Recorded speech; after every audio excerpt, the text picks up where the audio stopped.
Football has a funny way of humbling you.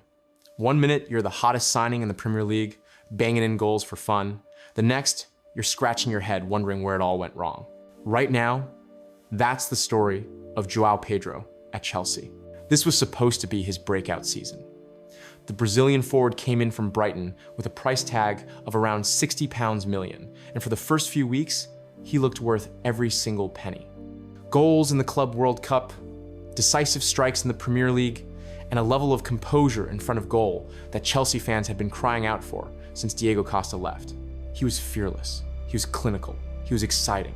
Rivals started to take notice, Chelsea fans sang his name, and fantasy football managers were scrambling to get him into their squads. For a moment, it felt like the Blues had finally found their striker solution.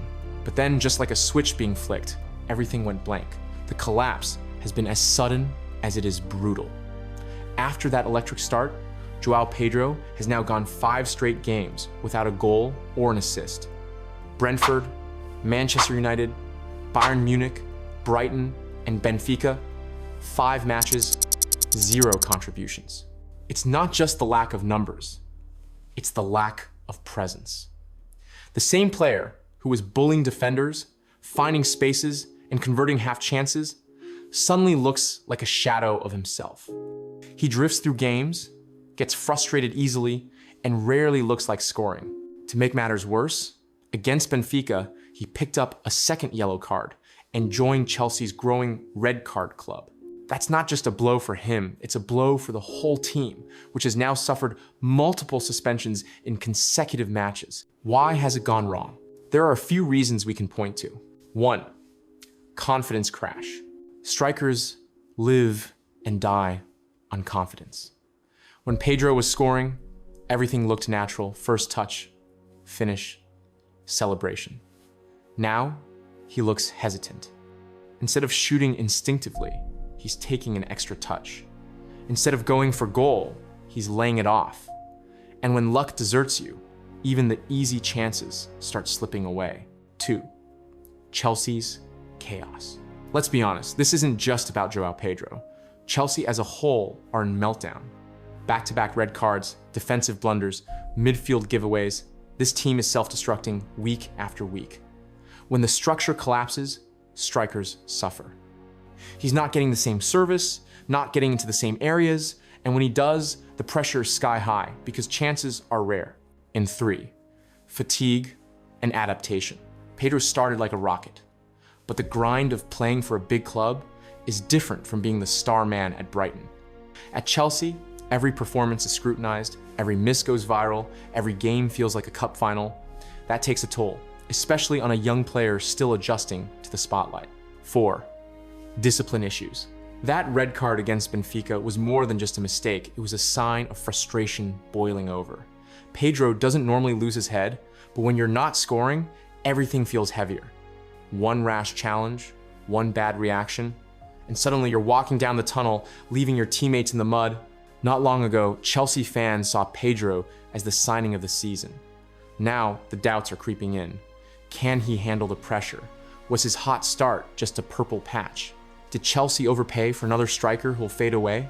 Rival fans who once feared his goals are laughing again. Fantasy football managers who jumped on his bandwagon are already shipping him out. And in the stands at Stamford Bridge, there's a nervous energy every time he gets the ball. Will this be the moment he finds his spark again, or just another wasted chance? Pedro's slump isn't happening in isolation. Chelsea's whole season feels cursed right now. Injuries, suspensions, individual errors, every game comes with a new disaster. And when a team is drowning, it's often the striker who looks worst because goals dry up first. But here's the truth. Pedro is still Chelsea's best hope. His movement is sharp, he gets into good positions, and the talent is obvious. What he needs is patience from the fans, from his manager, and from himself. Can he bounce back? Absolutely. Strikers go through droughts. Look at Didier Drogba, look at Fernando Torres, even look at Harry Kane. All had barren runs, all bounced back. For Pedro, the challenge is mental. He has to block out the noise, trust his instincts, and keep putting himself in positions to score. Goals change everything. One scrappy tap in, one header from a corner, One penalty calmly slotted home, and suddenly the confidence returns. Then the runs are sharper, the finish is cleaner, and the doubts vanish. Chelsea's next run of fixtures will be crucial. If Pedro can shake off the Benfica red card and hit form again, he can still salvage his reputation and season. If not, the whispers of him being another Chelsea flop will only grow louder. So, what the hell happened to Joao Pedro? He flew out of the blocks, carried the hopes of Chelsea fans, and then hit the wall hard. 5 games without a goal or assist, capped off with a red card, have turned hype into worry. But football is about cycles. Strikers dip, strikers rise. What matters now is how Pedro responds. Does he let this spiral, or does he fight his way back? For Chelsea's sake, and for his own, Joao Pedro needs to rediscover his spark fast. Because right now, the boy who was once Chelsea's savior is in danger of becoming just another name on the long list of Stamford Bridge strikers who promised everything and delivered nothing. The ball is in his court, or rather, at his feet.